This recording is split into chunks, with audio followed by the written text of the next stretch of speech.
5 gardu listrik PLN Kota Prabu Muli terdampak banjir dan membahayakan. Oleh karenanya, PLN menghimbau warga untuk segera mematikan MCB listrik bila terjadi banjir.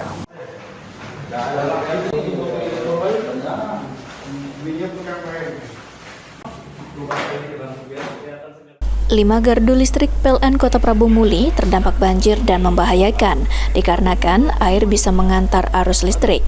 Oleh karena itu, manajer PLN Kota Prabu Muli, Gema, menghimbau jika terjadi banjir, warga segera mematikan MCB listrik dan juga melepas stop kontak, menaikkan alat-alat elektronik yang bisa membahayakan ke tempat yang lebih tinggi.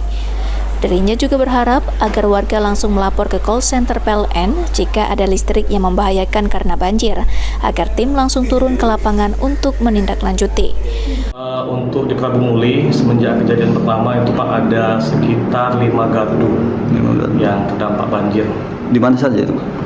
Di Muara II, di Karangjaya, dan terakhir ini posisinya di Payu Butak. Upaya kita Pak, kalau gardu yang bernamanya itu gimana?